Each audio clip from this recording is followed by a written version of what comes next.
दोस्तों, कैसे हैं आप लोग। आज हम लोग फेडरलिज्म का पार्ट 5 लेके आए हैं और आई थिंक फेडरलिज्म का ये लास्ट लेक्चर है। इसमें हम लोग क्या सीखेंगे। इसमें हम लोग structure of local self government, यानी इंडिया में लोकल सेल्फ गवर्नमेंट का क्या स्ट्रक्चर है उसके बारे में सीखेंगे। जिसमें हम लोग रूरल लोकल लेवल पे गवर्नमेंट जो है उसके बारे में सीखेंगे, फिर अर्बन लोकल लेवल पर जो गवर्नमेंट है उसके बारे में सीखेंगे। स्टूडेंट्स के बीच में बहुत ज़्यादा कन्फ्यूजन होता है कि ग्राम पंचायत क्या है, पंचायत समिति क्या है, मंडल क्या है, जिला पार्षद क्या होता है, फिर म्युनिसिपल कॉरपोरेशन क्या होता है। तो मैं आपको इतना सिंपल वे में और इतनी अच्छी तरीके से समझाने का कोशिश करूँगा जिससे आपको आज के बाद इसमें कहीं भी कन्फ्यूजन ना हो, कहीं भी प्रॉब्लम ना हो। तो आइए स्टार्ट करते हैं इस वीडियो को। तो देखिए, सबसे पहली बात कि हमारे इंडिया में जो इंटायर नेशन के लिए जो हमारा गवर्नमेंट है, पूरे इंडिया के लिए, पूरे इंटायर नेशन के लिए जो गवर्नमेंट है वो सेंट्रल गवर्नमेंट है। और नेशनल लेवल के बाद स्टेट लेवल की बात करें, अगर हर एक स्टेट के लिए, फॉर एवरी स्टेट, हमारे यहाँ स्टेट गवर्नमेंट होती है। और स्टेट के अंदर बहुत सारे डिस्ट्रिक्ट होते हैं। स्टेट के अंदर हमारे यहाँ बहुत सारे डिस्ट्रिक्ट होते हैं।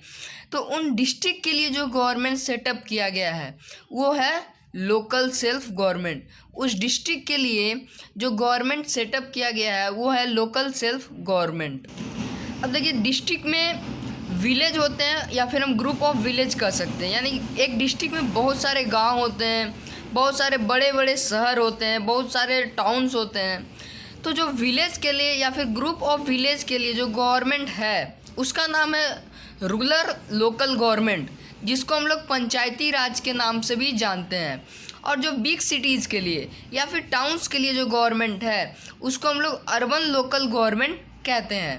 तो एक एक करके हम पढ़ेंगे कि रूरल लोकल गवर्नमेंट का स्ट्रक्चर क्या है इंडिया में, फिर हम लोग अर्बन लोकल लेवल गवर्नमेंट का स्ट्रक्चर समझेंगे।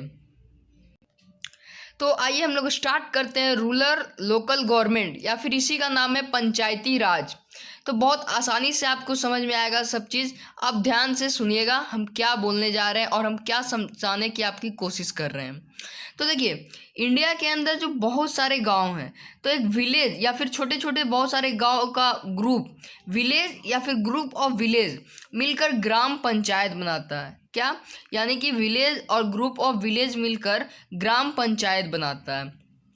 अब ये जो ग्राम पंचायत होता है उस विलेज के एडल्ट पर्सन के द्वारा इलेक्ट किया जाता है। ये जो ग्राम पंचायत है उस विलेज के जितने भी एडल्ट पर्सन हैं उनके द्वारा डायरेक्टली इलेक्ट किया जाता है। अब ये जो लोग हैं जो इलेक्ट करते हैं ग्राम पंचायत को, जो लोग एडल्ट पर्सन जो इलेक्ट करते हैं ग्राम पंचायत को, उनको क्या कहा जाता है? उनको ग्राम सभा कहा जाता है। जो लोग इलेक्ट करते हैं ग्राम पंचायत को उनको ग्राम सभा कहा जाता है। ग्राम सभा का क्या क्या वर्क है दोस्तों? तो ग्राम सभा का सबसे पहला काम होता है अप्रूव एनुअल बजट। वो एनुअल बजट को अप्रूव करता है। फिर ग्राम सभा का दूसरा काम होता है कि review the performance of gram panchayat, यानी वो ग्राम पंचायत के परफॉर्मेंस को रिव्यू करता है, यानी अच्छे से काम कर रहा है ग्राम पंचायत या फिर नहीं कर रहा है, उसके परफॉर्मेंस को वो रिव्यू करता है।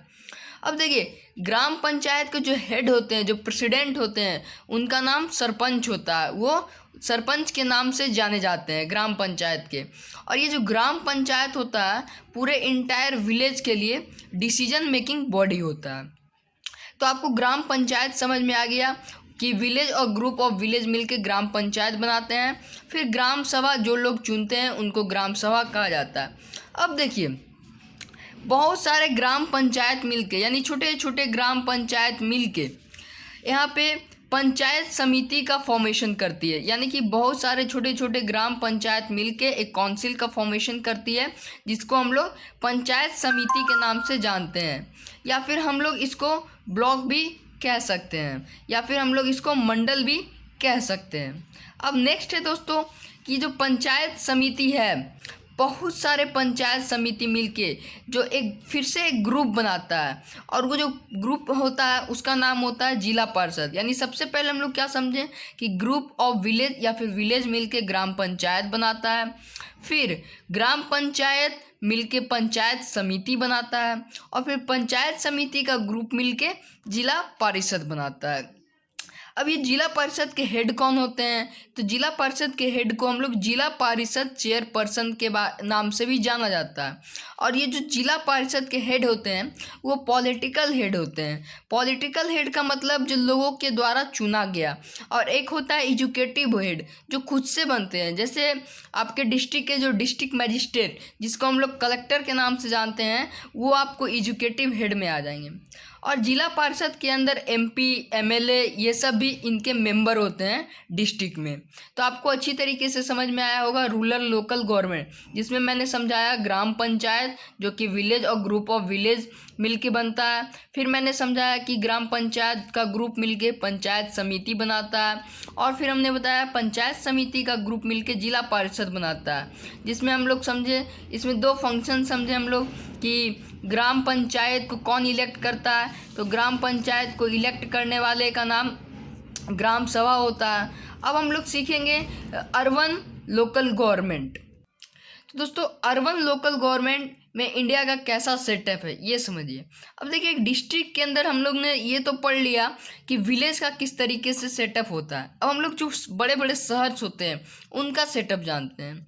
तो उसमें आपको दो चीज़ क्लासिफाइड किया गया है, जिसमें बिग सिटीज़ आता है और एक टाउन आता है। तो बिग सिटीज़ के लिए जो गवर्नमेंट लोकल गवर्नमेंट होता है उसका नाम म्युनिसिपल कॉरपोरेशन है। बिग सिटीज़ के लिए जो लोकल गवर्नमेंट है उसका नाम म्युनिसिपल कॉरपोरेशन है। और टाउन के लिए जो लोकल सेल्फ गवर्नमेंट है उसका नाम म्युनिसिपैलिटीज़ है।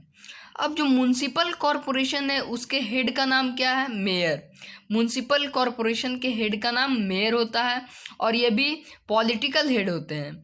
और टाउन के हेड का नाम क्या होता है? म्युनिसिपैलिटीज़ के हेड का नाम क्या होता है? Municipal chairperson. तो ये सेटअप होता है हमारे अर्बन लोकल गवर्नमेंट का। और इंडिया में अगर देखा जाए दोस्तों तो 36 लाख इलेक्टेड रिप्रेजेंटेटिव है पंचायत और म्युनिसिपैलिटीज़ का। यानी इंडिया में 36 लाख पंचायत और म्युनिसिपैलिटीज़ का रिप्रेजेंटेटिव है। अब achievement of local self government, हमने लोकल सेल्फ गवर्नमेंट का स्ट्रक्चर समझ लिया। अब हम लोग समझेंगे कि लोकल सेल्फ गवर्नमेंट से हमारे देश में फ़ायदा क्या क्या हुआ। तो सबसे पहला फ़ायदा तो कि हमारी डेमोक्रेसी और डिपेंड हुई और गहरा हुई और मजबूत हुई और स्ट्रेंथन हुई और डेमोक्रेसी को और भी सपोर्ट मिला। और सेकेंड पॉइंट है दोस्तों कि इंक्रीज वुमेन रिप्रेजेंटेशन। हमारे इंडिया में लोकल सेल्फ गवर्नमेंट के इंट्रोडक्शन के बाद वुमेन का रिप्रेजेंटेशन बहुत ज़्यादा बढ़ा, जो कि इंडिया के लिए बहुत फ़ायदेमंद हुआ। कुछ डिफ़िकल्टी आज भी आती है, जिसमें इलेक्शन अच्छे से नहीं हो पाता है लोकल सेल्फ गवर्नमेंट का, या फिर पावर उनको अच्छी तरीके से नहीं मिल पाता है। जैसे अब हम बात करते हैं पंचायत समिति का, तो उनके ऊपर जो एमपी एमएलए काम करते हैं, जो एक बड़े लेवल के गवर्नमेंट होते हैं, तो वो उनको अच्छी तरीके से अपने पावर एक्सरसाइज नहीं करने देते हैं, अपने कंट्रोल में रहते हैं। तो हमने क्या सीखा? हमने सीखा कि local government at a rural level और local government at a urban level. तो इसी के साथ ये लेक्चर ख़त्म होता है और आपका चैप्टर फेडरलिज्म भी ख़त्म होता है। आई होप आपको पूरा चैप्टर बहुत ही इंटरेस्टिंग लगा होगा और बहुत ही अच्छे तरीके से समझ में आया होगा। Thank you, love you all.